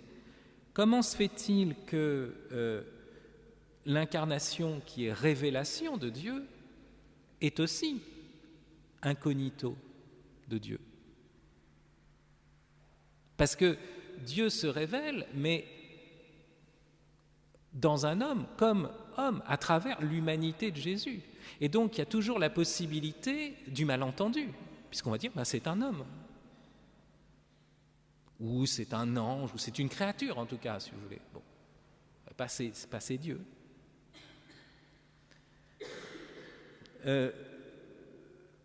Plus Dieu se manifeste au niveau des créatures, plus on risque de le prendre pour une créature. Et c'est pour ça que toute révélation de Dieu à nous crée toujours la menace d'un malentendu. Déjà, le fait qu'on parle de Dieu avec des mots humains, des mots qui viennent de la terre et qui sont défaillants. Alors on pourrait toujours idolâtrer ces mots, vouloir prétendre piéger Dieu dans un concept, dans un mot, dans quelques mots, vous voyez, comme le font les fondamentalistes, ou les athées d'ailleurs, qui, sous ce rapport, ont le même comportement, vous voyez. Pour eux, c'est très facile de parler de Dieu, on vous donne la définition tout de suite, et puis voilà, vous marchez au pas, ou plutôt vous utilisez ce mot, et puis vous en débarrassez, vous essayez de vous en débarrasser comme vous pouvez quand vous êtes athée. Alors, je pense que c'est le sens profond de ce qu'on appelle la kénose. Vous savez, ce terme qu'on voit dans l'Épître aux Philippiens, où on dit que Jésus, qui était dans la condition de Dieu, ne retint pas jalousement le rang qu'il égalait à Dieu, mais il s'est anéanti, prenant la condition de serviteur. Souvent, on pense à ça, comme certains l'ont entendu, comme un anéantissement dans l'être, un anéantissement dans la souffrance. Non, il est toujours Dieu. Bon. Bien sûr qu'il prend la condition de serviteur, mais qu'est-ce que c'est aussi que cette kénose, ce dépouillement? C'est que sa révélation même se fait dans une humilité radicale et dans une forme d'incognito, puisque c'est un homme parmi des hommes. Et on retrouve ça de manière encore plus, on pourrait dire, radicale dans la présence eucharistique, puisque vous voyez, vous avez une miette parmi d'autres miettes, et c'est Dieu. Alors là, c'est l'incognito le plus grand. Il est là, mais c'est vraiment comme une chose quelconque. Et la question qu'on pourrait se poser, c'est pourquoi ce type de présence? Admettons qu'on ait un mode de révélation de Dieu qui soit un mode de type super son et lumière, tremblement de terre, éclair, tonnerre, millions d'anges qui descendent comme ça autour de lui. Mais, bon. Vous savez que cette modalité-là, je reviens souvent sur ce sujet-là, parce que je me suis toujours posé la question, pourquoi Dieu ne se présentait pas de manière plus manifeste? Vous voyez, pour moi, j'avais envie, quoi. Je me dis, voilà, la colonne de feu à chaque consécration, vous voyez, ça tombe sur l'autel, le truc, bon, la voix comme ça qui descend du ciel. Et en même temps, qu'est-ce qui se passerait à ce moment-là? Eh bien, d'une certaine façon, nous serions fascinés. Nous ne serions pas dans un amour, nous ne serions pas dans un désir, mais nous serions fascinés, captivés et soumis. Nous ne serions pas dans une relation d'amour, mais dans un rapport de force. On se prosterne parce qu'on voit que c'est le plus fort. Et justement, les démons qui ont une intelligence plus déliée que la nôtre et qui reconnaissent Jésus comme le Messie, comme le Saint de Dieu, eh bien, qu'est-ce qu'ils font? Ils adorent eux aussi. Regardez, dans la scène du démoniaque gérassénien, vous voyez que le démoniaque va au-devant de Jésus qui vient de débarquer, et vous voyez, donc il va vraiment le voir, et puis, donc vous voyez, comme si votre fiancé marin débarque au port, alors vous êtes la fiancée, vous arrivez, et puis vous l'accueillez, quoi. Le démoniaque fait ça, le démon pousse le démoniaque à faire cela, et il se prosterne à ses pieds, et le terme qu'emploie Saint Jérôme, c'est la traduction, c'est vraiment le verbe adorare et et adoravit, et il l'adora. Vous voyez? Mais pourquoi? Parce qu'il dit, voilà, tu es venu pour nous perdre. Il dit, voilà, lui, c'est le patron, quoi. On ne peut rien contre lui, donc on se prosterne, on n'a rien à dire, c'est le plus fort. Mais vous remarquerez que se tourner vers Dieu parce que c'est le plus fort, ça n'est pas sortir du rapport de force. Les démons savent qu'il est le plus fort, mais ne peuvent pas sortir de ce rapport-là. Et nous, qui sommes lâches, qui sommes orgueilleux, si nous n'étions pas dans le péché, on n'aurait pas besoin. Vous voyez, devant la puissance, on pourrait éprouver de l'amour. Mais là, avec notre orgueil, avec notre lâcheté, dès qu'on voit le plus fort, on se met à genoux. Vous savez, on adore.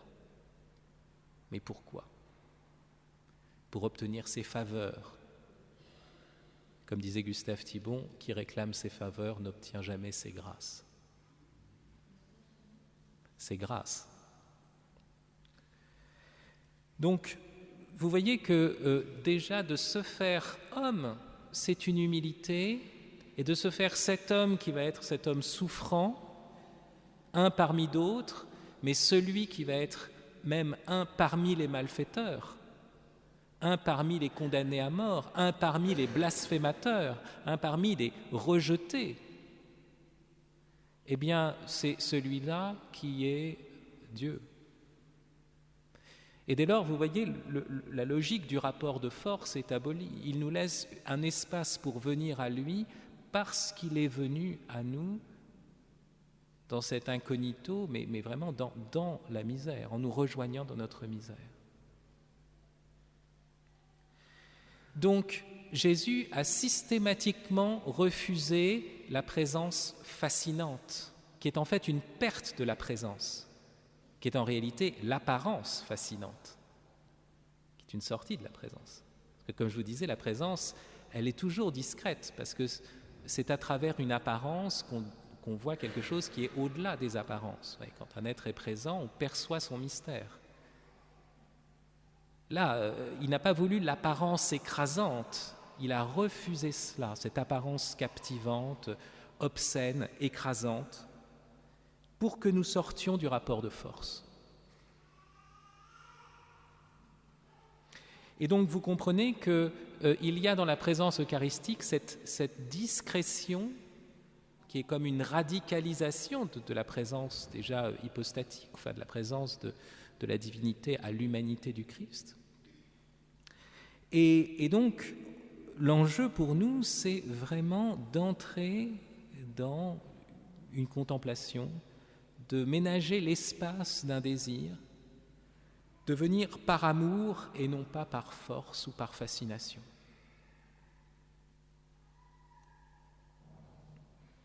Et vous comprenez aussi que dès lors, puisque c'est pour que se déploie l'amour, que la présence eucharistique est pour la présence de grâce.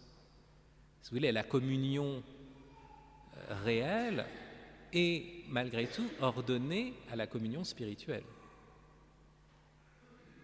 Je rappelle qu'on reçoit l'hostie, mais enfin c'est pour quand même en profiter.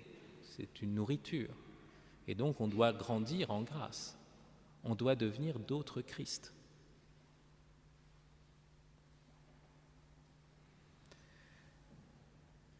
Et donc maintenant, on pourrait comprendre comment l'adoration eucharistique est une halte nécessaire.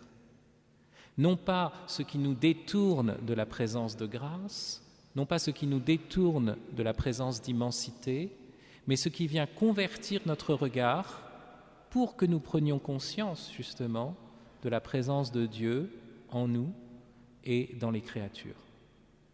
On doit passer par là parce qu'il faut briser notre rapport aux apparences séduisantes, parce qu'il faut briser notre rapport de fascination de la force pour entrer dans une attention silencieuse, dans une hospitalité.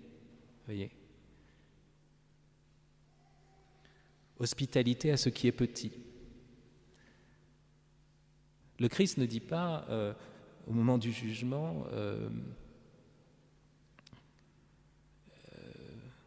ce que vous m'avez fait à moi, voilà, vous êtes récompensé. Parce que vous m'avez adoré, vous êtes récompensé.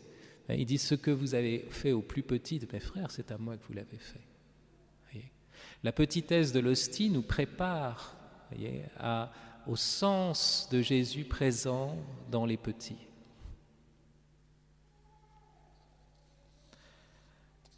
Alors, en cela, vous voyez, on peut comprendre la nécessité de l'adoration eucharistique et même l'urgence de l'adoration eucharistique. Une urgence paradoxale, parce qu'on verra, c'est une urgence aussi une urgence de sortir d'un certain empressement, d'une certaine hâte de l'activisme, d'un certain stress, vous voyez, fût-il un stress caritatif, sortir de cela. Et j'en arrive à mon tout dernier point,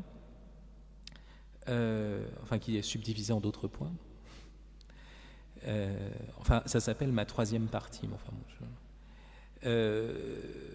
C'est donc l'adoration eucharistique, une école de la présence.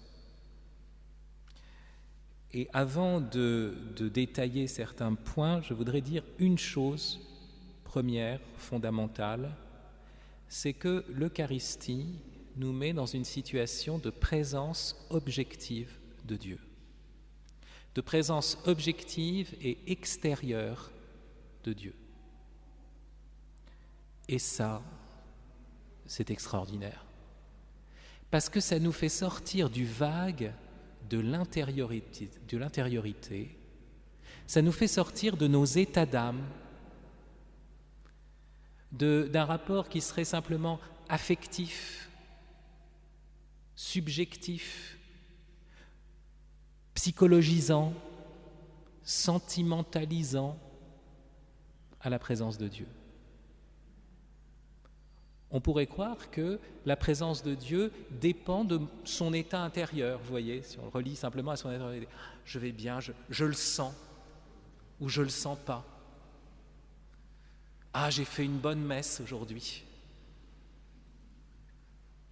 Mais ça ne dépend pas de nos états d'âme. Il est là objectivement, il est là.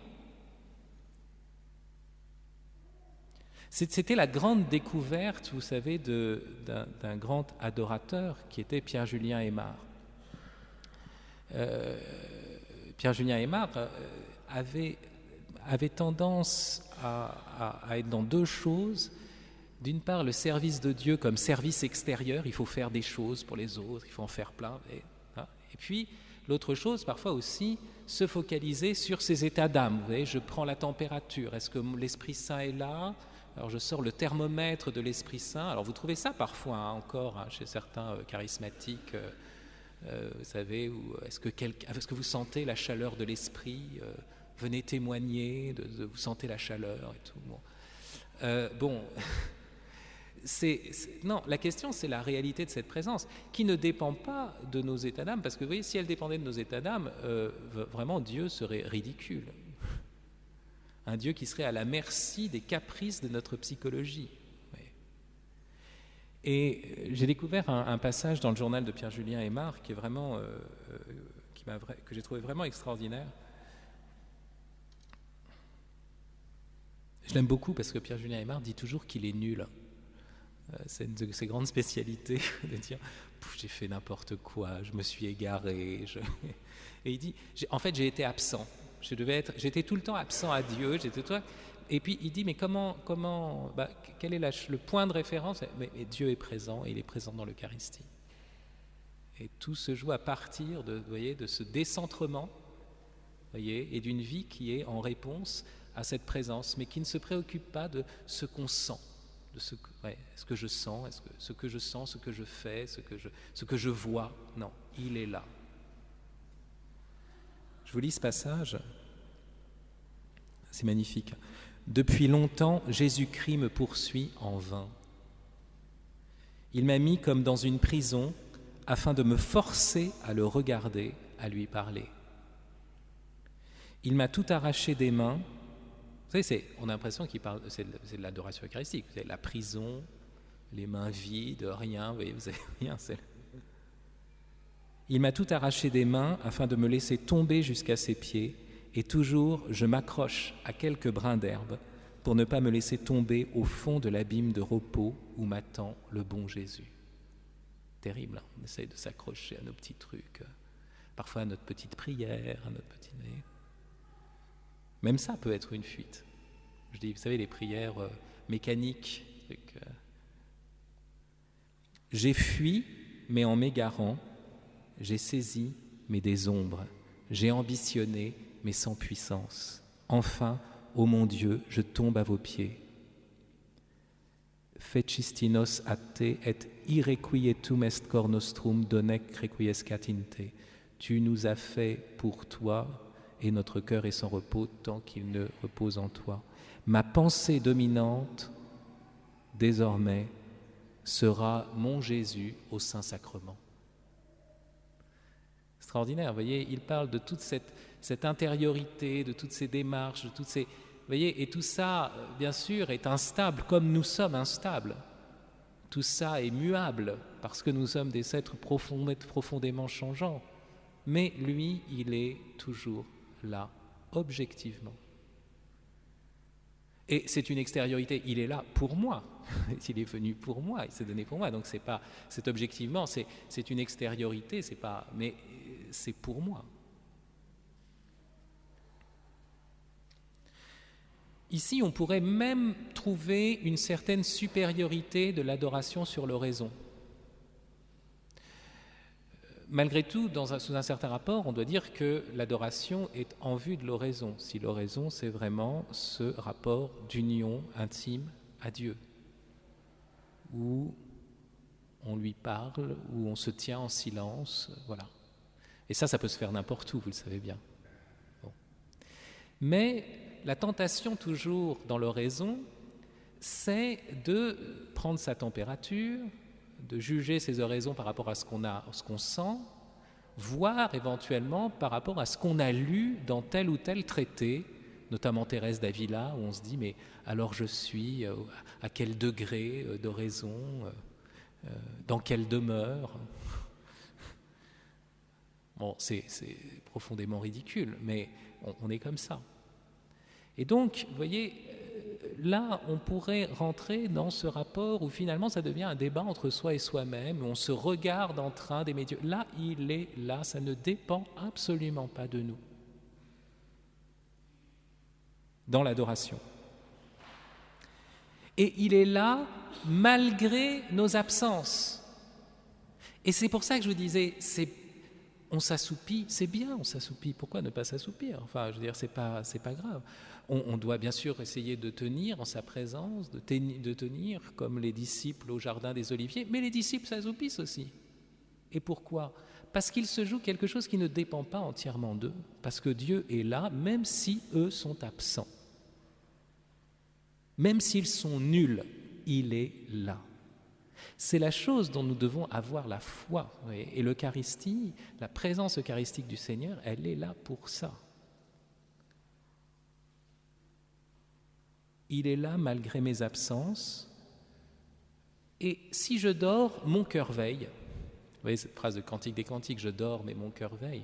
Pourquoi? Parce que c'est lui, c'est le cœur de mon cœur, c'est lui, et lui il veille. Il y a le psaume aussi qui dit « Dieu comble son bien-aimé quand il dort ». Ça veut dire quoi? Ça veut dire que je ne suis pas dans l'activisme, je ne suis pas dans ce que j'ai appelé la ventriloquie, je ne suis pas en train de voilà, il est là, ça ne dépend pas de moi et je le laisse faire.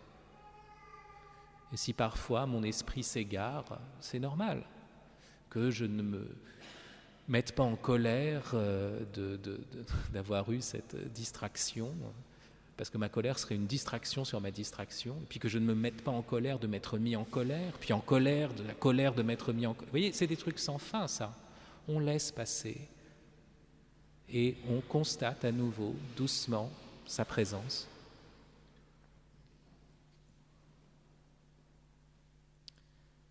La pause adoratrice est le rappel de cette objectivité de la présence et de l'amour inconditionnel de Dieu. Et cela nous montre qu'il faut faire attention à ne pas être dans le spiritualisme activiste, vous savez, de « je suis un chercheur de Dieu, je recherche Dieu ». Pensez que c'est ça, vous voyez, l'horizon. Vous savez, dire que rechercher Dieu, c'est la meilleure manière de ne jamais le trouver. Pourquoi? Parce que si vous cherchez Dieu, vous présupposez qu'il n'est pas déjà là. Donc déjà, vous faites une erreur radicale. Saint Paul nous dit « tout subsiste en lui ».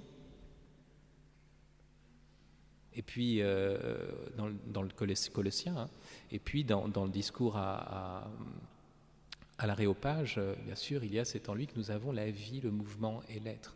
Nous sommes en lui. L'objectivité de la présence eucharistique, où on a l'impression qu'il est lui dans le monde, mais en réalité, c'est pour nous rappeler cette objectivité de cette présence et pour que nous prenions conscience que nous sommes en lui. Et que ça ne dépend pas de nous, c'est pas simplement... voilà, sa présence, elle est objective, réelle, toujours. Je vous rappelle parce que nous on est misérables, nous on rate, mais on se tient devant lui et Dieu connaît nos misères, Dieu connaît tout ce qu'il y a, comme disait l'abbé Journet, de mendiable en nous. Et c'est ça qui va être le point de départ pour nous du renouvellement. Voir que l'on s'appuie sur lui qui est stable, qui est présent, et pas sur nos performances adoratrices. Vous savez qu'un jour, l'abbé Journet était allé, quand il était tout jeune, je crois, il était allé voir un chartreux, et puis le chartreux lui a dit une phrase qui l'a marqué pour toute sa vie. Il lui a dit « Si vous croyez vraiment à l'amour de Dieu pour vous-même, mais c'est ici que viennent toujours les hésitations, car on connaît trop sa misère. » Vous voyez, ici que viennent les hésitations. Est-ce que Dieu m'aime vraiment? Parce qu'on juge à partir de nous. Non, si vous croyez vraiment à l'amour de Dieu pour vous-même, vous serez un saint. Croire que Dieu est là, indépendamment de nos performances d'attention, c'est ça l'essentiel. Et c'est pour ça que je vous ai parlé au début de ma thèse, qui est le fait que ma somnolence me réveille, au sens où ma somnolence ne change rien au fait que Jésus a été là et que c'est lui qui a veillé sur moi pendant cette adoration et que justement, ça ne dépend pas entièrement de moi. Et à partir de là, va se déployer ma propre réponse.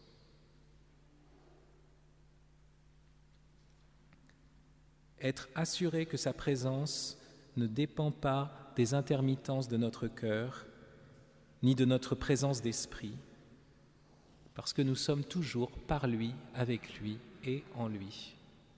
Et c'est à ce moment-là, vous voyez, que être assuré de cette présence va nous faire rentrer dans l'ordre de la présence, et comme ça qu'on sera saint, nous dit ce chartreux dont l'abbé Journet répercute les paroles.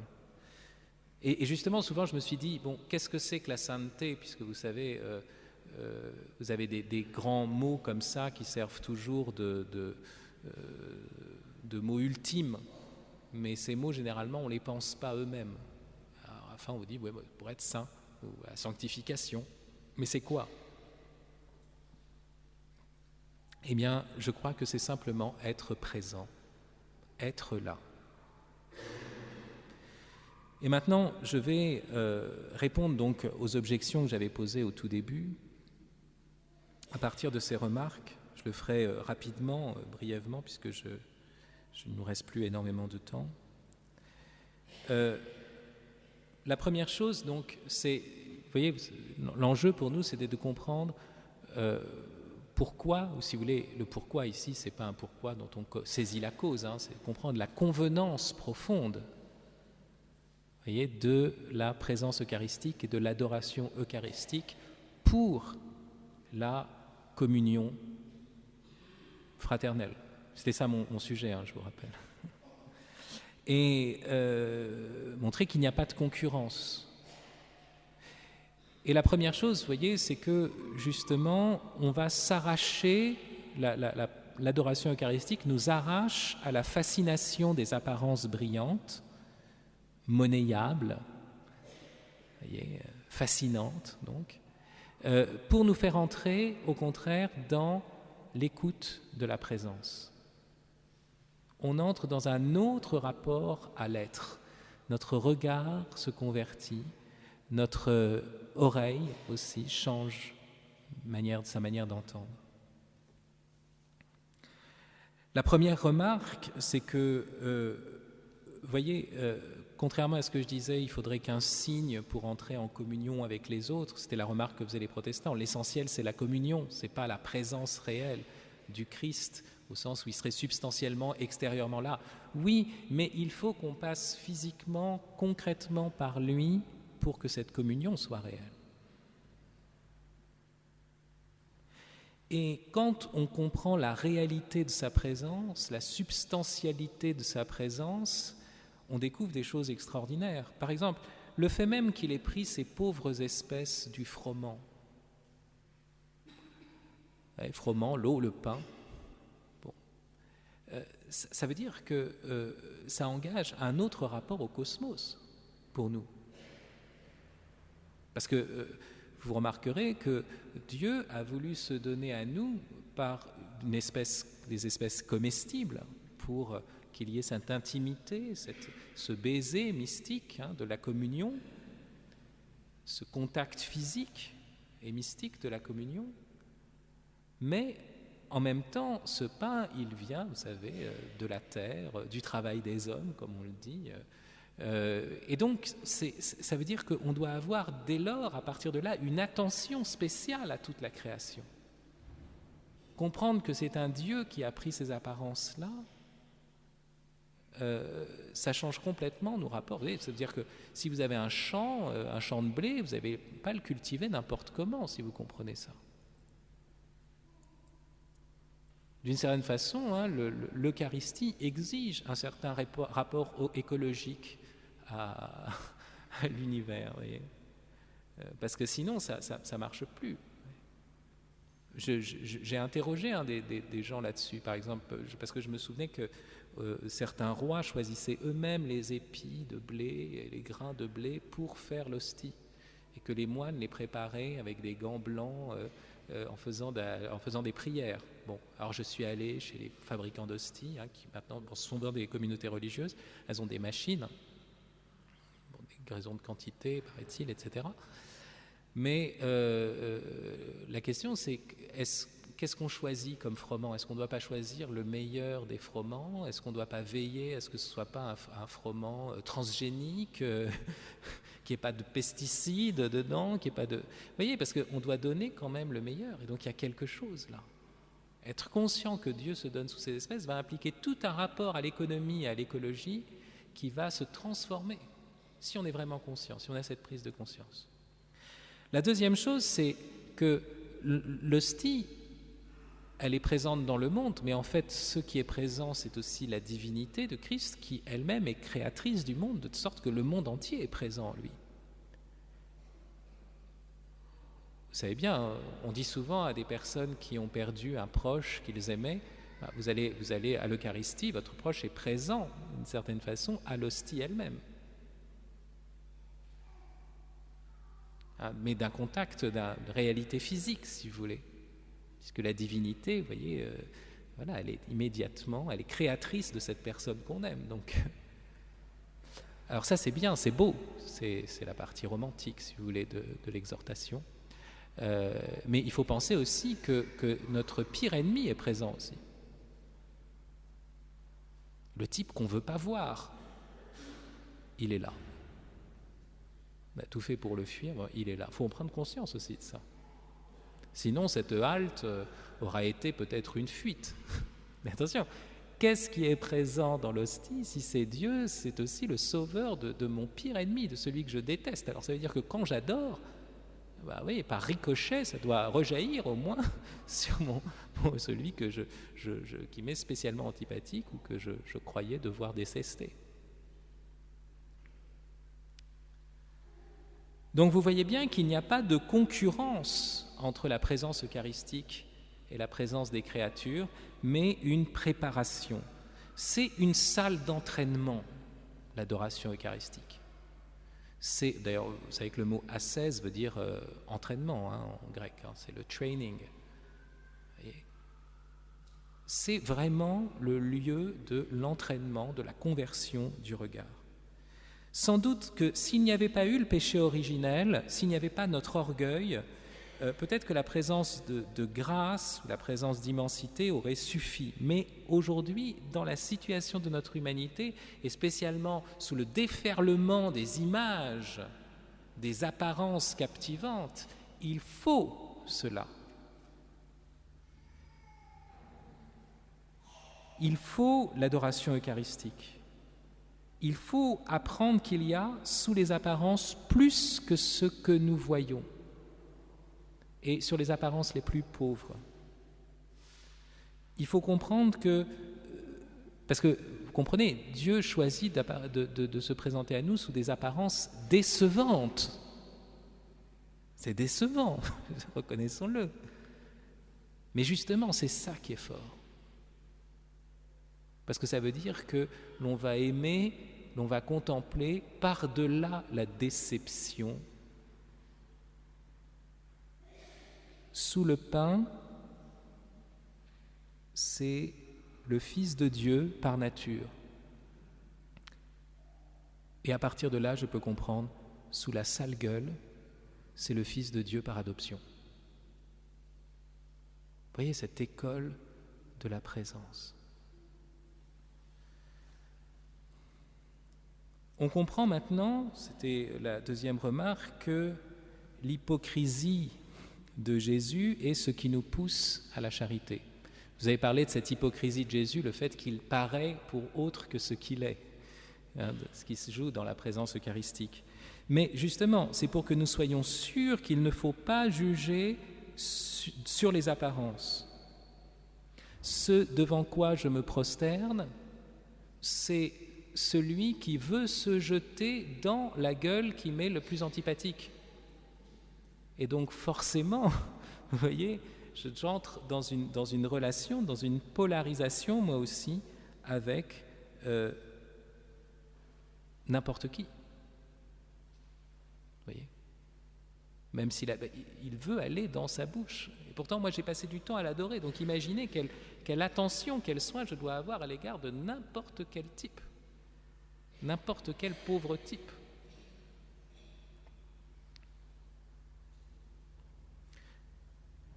Le troisième point, c'était la dislocation de la parole et de la présence. Vous savez, on a d'un côté la parole de Dieu, puis de l'autre côté une présence muette. Et j'avais dit que cette dislocation avait sans doute fait du mal. D'ailleurs, peut-être qu'elle a été la ligne de partage entre les protestants et les catholiques pendant un certain temps. Mais il faut bien comprendre ce qu'est l'adoration. L'adoration n'est pas la présence muette et puis on est dans une projection ou dans une ventriloquie. L'adoration doit toujours être inspirée ou avoir un ancrage dans la parole de Dieu. L'enjeu même, c'est justement d'ajuster la parole de Dieu avec la présence réelle. De telle sorte que, vous voyez, cette parole que je lis, c'est celui qui est présent là, qui me l'a dit. Vous voyez, on a le son, en fait. On a les paroles du Christ. Alors vous allez me dire, mais pourquoi est-ce qu'ils n'auraient pas pu faire un truc synchrone ? Et pourquoi est-ce que ça marche comme ça ?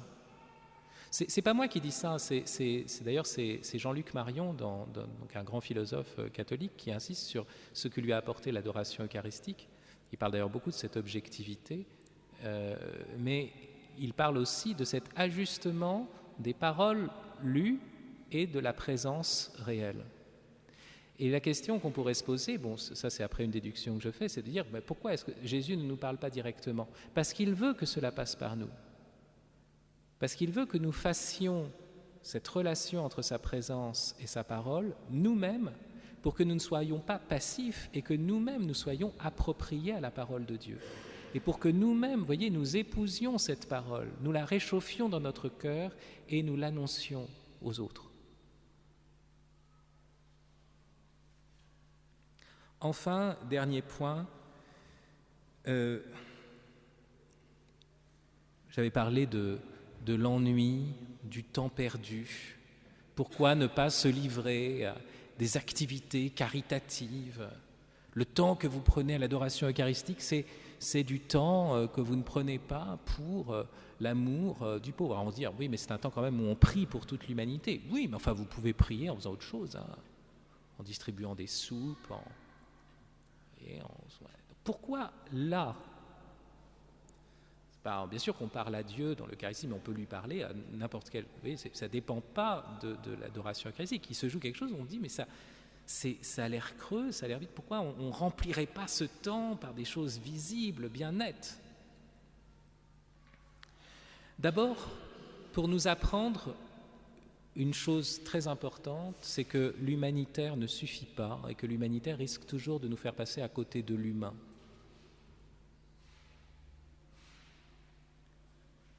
Dans l'adoration eucharistique, Jésus est présent. Et ce n'est pas Jésus, c'est tout est là. Tout est là. De manière que nous n'arrivons pas encore à saisir. Ce qui n'est pas là, c'est nous. Je vous dis que Dieu ne sera pas plus présent au ciel qu'il n'est déjà présent là. C'est nous simplement qui aurons la capacité transformée de recevoir pleinement cette présence dans la lumière. Donc vous voyez, Nous qui sommes dans la quête, où nous cessons d'ajouter des choses, de prendre des choses et de croire que les autres ont besoin, vous voyez, que le pauvre est en réalité un bon bourgeois en souffrance, que l'autre est un consommateur en souffrance, que tous les pauvres rêvent de devenir suisses. Non. Il y a mieux que d'éliminer la pauvreté, c'est de l'épouser. Saint François nous l'a appris et le pape François nous l'apprend encore. Pourquoi épouser la pauvreté? Parce qu'on élimine tous ces intermédiaires, toutes ces interpositions. Bien sûr qu'on chasse la misère, ça c'est autre chose. Mais il faut être dans une certaine pauvreté, dans une certaine nudité pour qu'on soit l'un avec l'autre, dans la rencontre de l'autre. Nos joies les plus hautes, on ne les a pas eues avec des grosses machines qui servaient d'intermédiaires. Mais on était là avec un ami. Est-ce qu'on faisait des choses extraordinaires? Peut-être, mais parfois rien, c'était un moment comme ça, de simple présence. Et vous voyez, ce qui va se jouer devant cette pauvre pastille plate et blanche, dans cette situation de dépouillement radical, qui est d'ailleurs aussi, j'en ai pas parlé, mais quelque chose qui est comme une préparation à la rencontre la plus nue, une préparation à la mort.